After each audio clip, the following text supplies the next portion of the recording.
parameters, exposing critical inefficiencies in Nagaland's civic administration.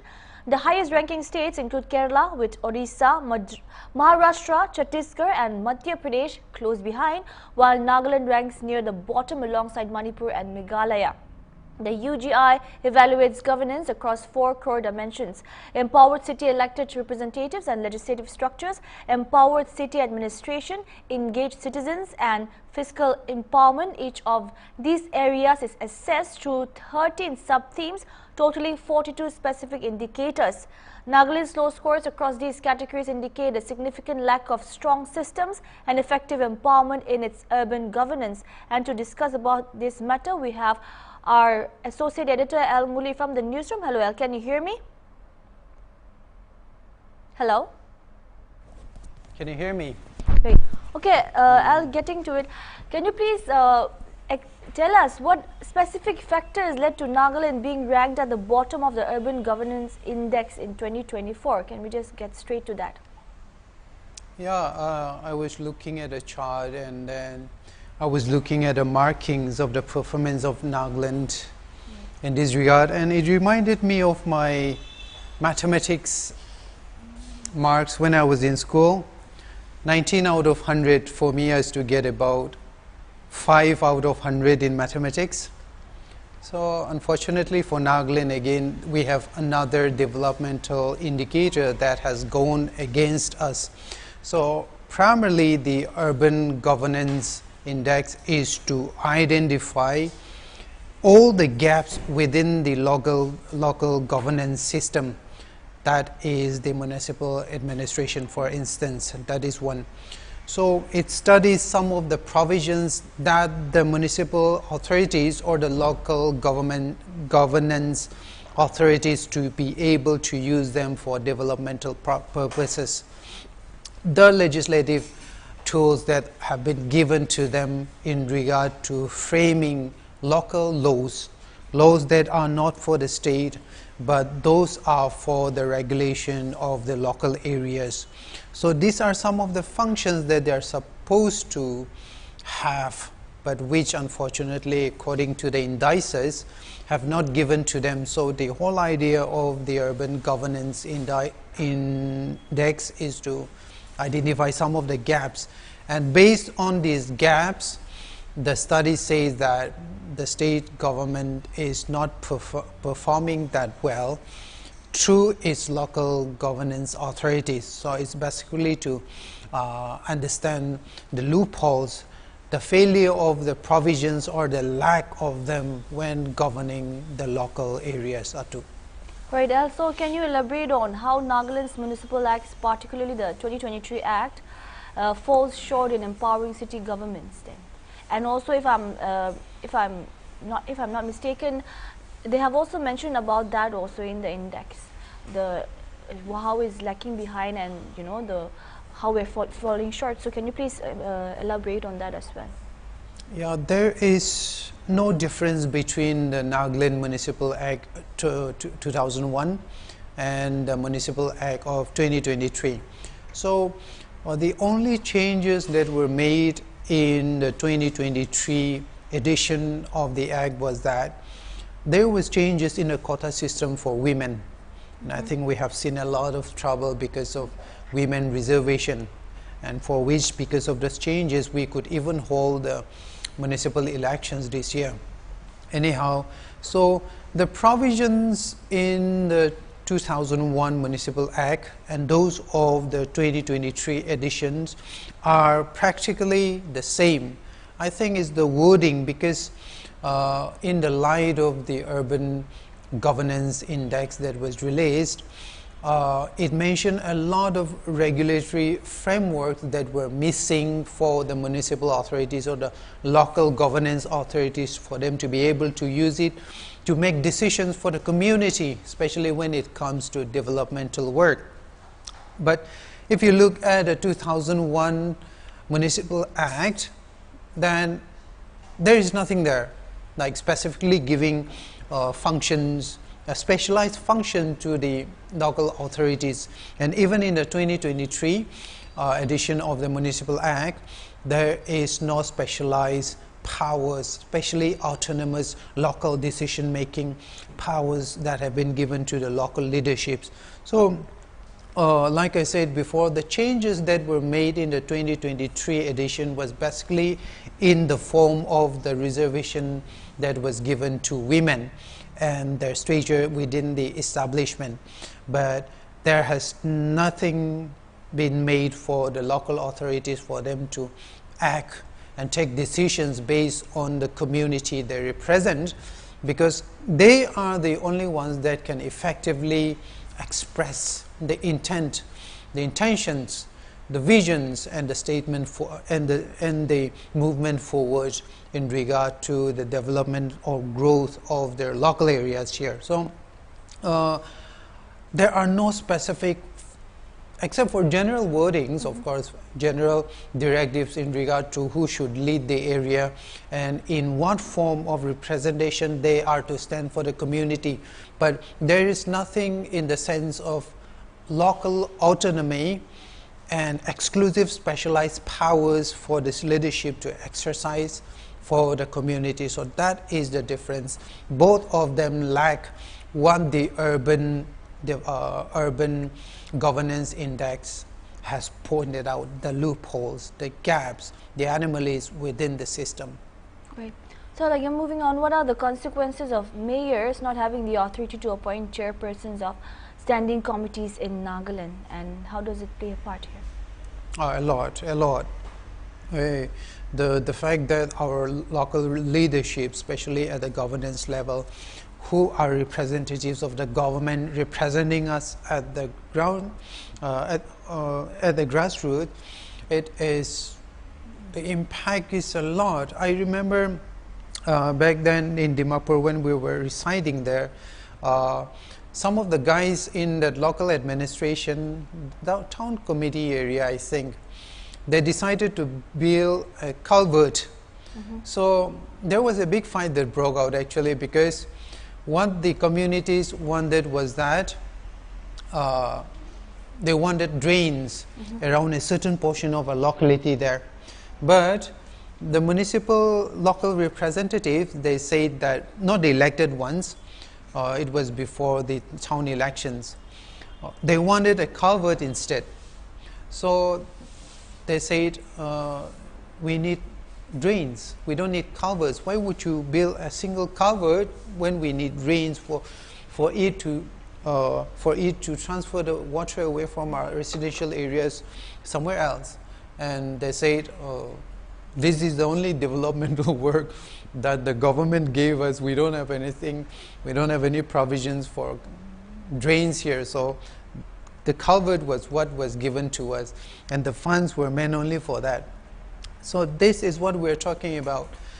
When the local administration, not administration, the local representatives of the community are not given the right to take decisions, then it is going to hamper the movement of the community forward, because these representatives are the only ones that understands, that needs, and they can explain the demands of the community, what they need. So if they don't have those functions, those powers to be able to be making developmental decisions and to impact the community positively, then there is only one entity that will be representing the Matu, and that's the government. The government will not be there in your colony sitting whether you need drains or whether you'll need roads. They don't know if you have power in your house. You don't know what you're suffering from, what you need, what kind of infrastructure and amenities that your colony or your village needs. They don't know. They're just sitting there, which is not a bad thing, of course, as long as they're taking proper decisions and sending adequate funds to be able to develop your community, which is not a bad thing, but they're sitting there. But it is only your town committee council member or your MLA or your municipal member representing your colony who understands what you need, because he lives there. He lives with you. He knows if there is power in your area or not. He knows that your area is flooded constantly, so he knows you need drains, you need culverts here and there. So they don't have this function to take decision. They don't have that autonomy for them to be able to visualize a vision statement for the community. They don't have the legislative tools for them to frame rules, and not just rules, but rules that is applicable to you. Your colony's need or your village's need is different from the need of your neighboring colony. It is different. So that is why we have different municipal representatives to speak on your behalf, judging from the need that you see, because they are part of that problem that you're facing.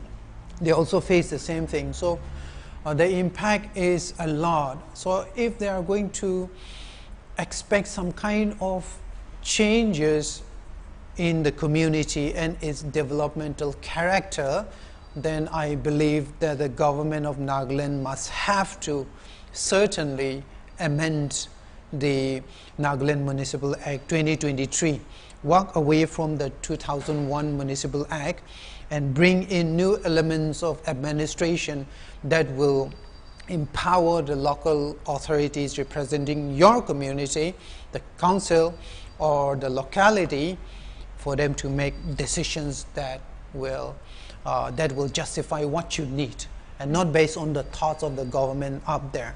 Right. And that would be the need of the hour, but also what role does regular training for councillors play in urban governance, and how has its absence impacted Nagaland's governance performance? Could you repeat that question? Okay, so can you tell me how what role does regular training for councillors play in urban governance, and how has its absence impacted Nagaland's governance and performance? I think one of the most urgent needs for any kind of leadership for the people of Nagaland is leadership training. Anywhere.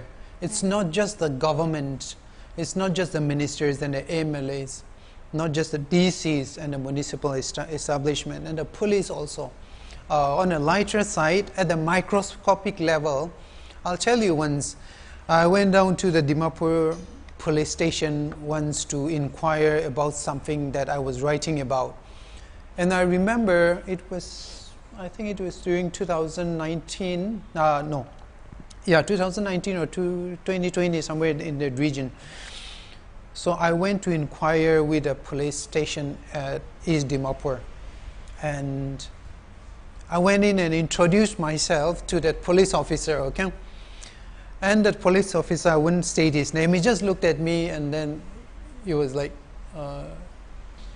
Kigurale, he didn't even say, I introduced myself, hey, hello, I'm Alnguli, I'm from this and that newspaper, I'm here to, but he just said, Kigurale, just Kigurale, And I was like, is this the kind of officers do we need? Is this the kind of police? Is this the kind of ministers? And there are a lot of MLAs and ministers who don't even know how to talk to people. That, there is this chapri angles here and there. We don't know how to talk to people. So these are some of the aspects of leadership training that I think, I'm not saying everyone is like that. Right. There are a lot of well-spoken people out there, but generally, everywhere, not only in the government, but even in our communities, our GBs, our DCs, and even in the media also, our leadership, we need to learn a little bit about how to communicate, right, how to express ideas, how to lead. What are the things we need to say? What should we say? How should we say it? And how do we measure the pulse of the community if you're a leader? How do you approach these issues, problems? So way back the mid-2000s, I think YouthNet was, I think they were the first persons to come up with the idea of leadership training for leaders in the government, if I am not mistaken. And they had also hosted a program to instruct young professionals in leadership skills. So we have nice cars, we have nice buildings, we have this Western, modern, forward-looking outlook, but a little bit of here is a little bit, you know, it has that chapri thing. We're a bit rough on that side. So training our municipal leaderships will ensure that they are able to not just measure and examine and make informed decisions for the community, but they are also able to, if they are trained, communicate this need to the government and decision makers accurately. So training is very much important for our new municipal leaders, because it's one thing to be able to go up on stage and act like a leader. It's quite a different thing for you to be able to connect intimately with the community that you represent. So if there is no leadership qualities that we nurture, it means that there will be no value that we are going to create. Lastly, how does the current remuneration for councillors in Nagaland compare to other states, and how could increasing it improve urban governance then? Yeah, Sir Edward and I, we were in Kohima earlier, right? We went to meet the municipal authorities, and we were sitting down there with the municipal officers, big government officers, and I wouldn't mention their names, but it was a revelation for us, you know. It was before the elections took place, and this government official, I think it was, he was from the Municipal Affairs Department, and he said, I don't know why our Naga people are so excited about wanting to be a municipal leader, you know, to contest, and they have big dreams. Salary bhi nahi, office tak table ekta bhi nahi, tai kan ki kuru na jane. Only once they get elected, they are going to realize there is nothing there in the municipal establishment, no funds, no salary. And if there is any revenue that your ward generates, it's only because that you were really clever and you knew the industry enough for you to be able to devise some kind of a revenue system to, for you to generate revenue for your community, and from that bring in some kind of an economic value to yourself and even to your community. But no, there's nothing like that, no funds, no salary. So this is going to impact the performance of our municipal members, as simple as that, because there is no reward in that sense. There's no reward, there's no asset system for them to build on or to have.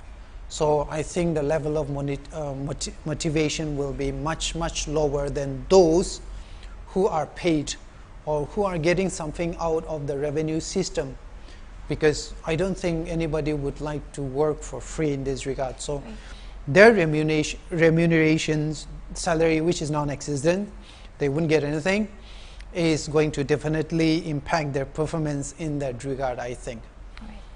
Okay, I think that's about all for today. Thank you so much for your details. Thank you so much for all the information. Thank you for having joining me today. Thank you. Right, that was our Associate Editor El Nguli from the newsroom. As we have discussed, Nagaland has ranked the lowest when it comes to urban governance index, and there Kerala has, with a score of 19.57 out of 100, and Kerala has topped the list. We have discussed about how the index works and also what could have led to such a low ranking for Nagaland. I think that's about all for today's newsroom. Thank you so much for watching Hornbill TV.